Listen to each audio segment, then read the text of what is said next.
Governo já assume derrapagem de 3 mil milhões de euros na receita. Obviamente que o Executivo está a procurar maximizar a coleta fiscal, mas estará a levar esse esforço demasiado longe, em alguns casos? Em alguns casos eu diria que sim. Vamos lá ver. Por um lado, há a questão dos próprios impostos, neste momento, estarem a um nível muito elevado.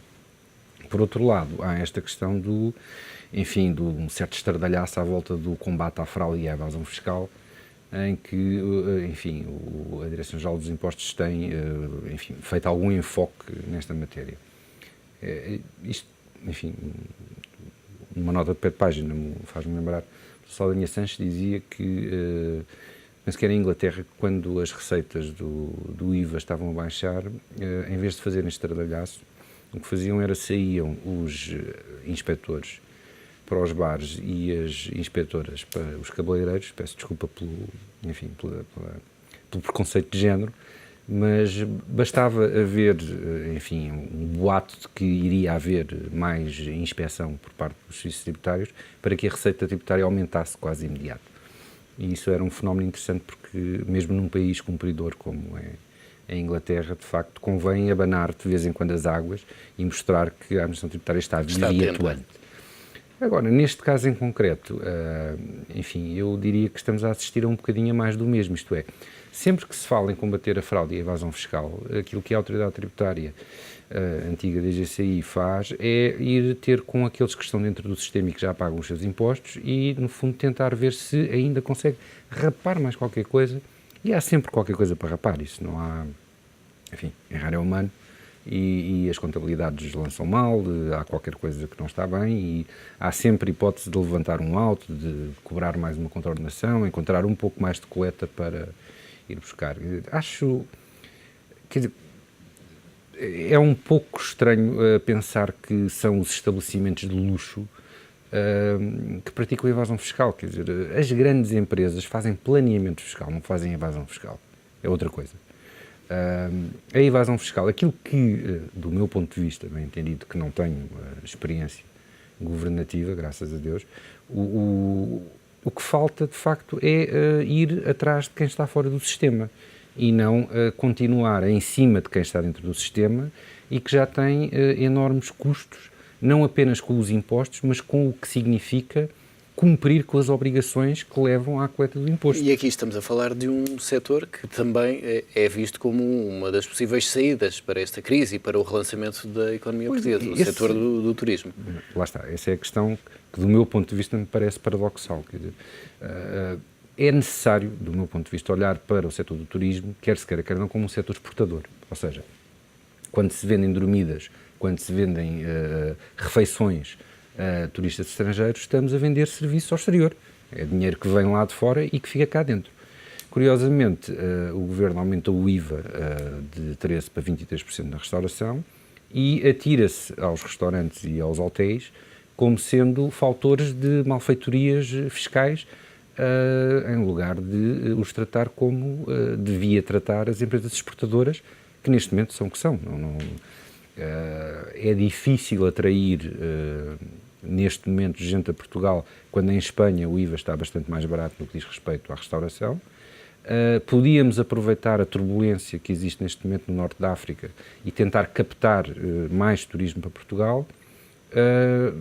Ao contrário, o Governo lançou anátema sobre o setor, tentando dizer que, ou tentando não estou a dizer que seja de propósito, mas estas sucessivas vagas de inspeção, tornam as coisas de facto um bocadinho estranhas.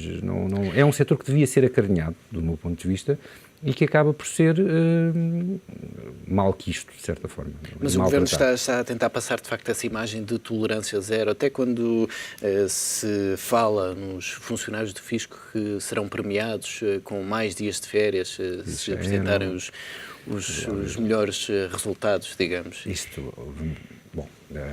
Entendamos, há, pelo menos da minha experiência e com tudo o que politicamente incorreto isto tem, infelizmente, no que diz respeito à relação entre o Fisco e os contribuintes, temos um antes do Dr. Paulo Macedo e um depois do Dr. Paulo Macedo. Antes do Dr. Paulo Macedo, a relação com os contribuintes era relativamente Não direi que fosse laxista, nada disso, mas havia uma certa pedagogia, havia uma certa tentativa de integrar na economia formal aquilo que estava na economia paralela.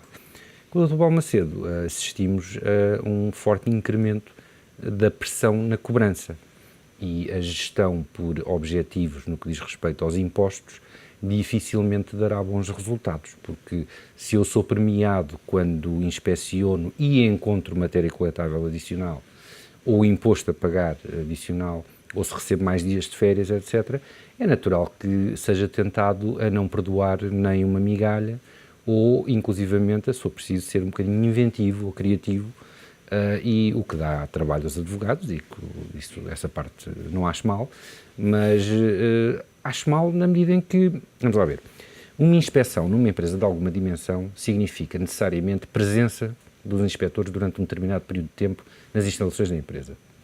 Só isso causa perturbação. Além disso, há meios da própria empresa que têm que ser colocados ao serviço do fisco. É a fotocópia, é o tempo de trabalho da pessoa que vai buscar o dossiê, é o toque que tem que abrir, enfim, faz a transferência do SAFT, etc, etc. Portanto, tudo isto custa dinheiro à empresa, quer se queira, quer não. Portanto, só o facto de ser inspecionada já está a pagar por isso. E se depois, no fim, colabora, faz tudo aquilo que lhe é pedido, explica ao fisco tudo o que se passa, etc., num clima de, enfim, bonomia, colaboração, etc., e na volta do correio recebe uma liquidação adicional vultuosa, de facto o gestor deve se sentir no mínimo um bocadinho revoltado. E como digo, e para sumarizar isto, acho que esta ofensiva vai ser uma mão cheia de nada e outra de coisa nenhuma, provavelmente terá o efeito interessante de fazer com que as pessoas tenham algum receio, mas não me parece que, como digo, que sejam os grandes empreendimentos de luxo que sejam os fatores da evasão fiscal, não é aí que está a economia paralela, e no fim do dia vamos ficar mais ou menos como estávamos enquanto não atacarmos o que é a economia paralela. Também é verdade, todavia, que à medida que o Estado aumenta os impostos e aumenta os custos de contexto, a fuga para a economia paralela aumenta. Portanto, estamos aqui um bocadinho num ciclo, ou num círculo que eu diria que é algo vicioso. Mas esta ofensiva, como lhe chama, é também um sinal de que há aqui algum desespero, digamos, do Executivo para encontrar receitas, não tendo mais alternativas? Acho, como digo, não compreendo como é que se ataca o setor da restauração em pleno verão. Acho uma coisa perfeitamente anacrónica, estranha, paradoxal. Enfim, tenho o lamento que seja por via do... Enfim, não é por aqui que se vai conseguir encontrar a resposta para o déficit. Isso teria que ser de outra forma, de uma forma muito mais organizada, criando estruturas tributárias diferentes a quase todos os níveis e tendo mais atenção ao que diz respeito aos impostos indiretos que neste momento estão a causar um gravíssimo dano, designadamente neste setor em particular, no setor da restauração e no setor da hotelaria, no turismo em geral. E esses números que estão agora a ser refletidos precisamente nestes dados do INE e que surgiram também nos últimos números da execução orçamental farão com que o Governo tenha de facto a ideia de que já não é possível aumentar a carga fiscal? Depende de que carga fiscal é que estamos a falar. Possibilidade há sempre. Agora, o que é facto é que os números demonstram o aumento das taxas do IVA enfim, a sobrecarga no que diz respeito aos impostos indiretos, sobretudo, e também nos impostos diretos, na medida em que retiram rendimento disponível às famílias. O resultado que teve foi um muito rápido arrefecimento da economia e, com isso, diminuição de coleta, seja a nível sobretudo ao nível do IVA, e isso é que é preocupante. Normalmente o IVA, quando aumenta, tem um impacto imediato também na receita. Neste caso, o que estamos a assistir é que, paulatinamente, a receita do IVA está a cair. E se os resultados já foram maus no primeiro trimestre, no segundo provavelmente vão ser bastante piores. Admito que agora em agosto as coisas se equilibrem um pouco na medida em que a restauração estará melhor e, portanto, poderá faturar um pouco mais, mas tenho muitas dúvidas sobre a capacidade do setor em resistir a este aumento, porque no caso da restauração em particular, esse aumento traduz num enorme incremento de imposto a entregar ao Estado. E não vejo as empresas com a saúde financeira para fazerem resistir face a este esse desembolso, e acho que 50% de insolvências é capaz de ser um número, enfim, brando.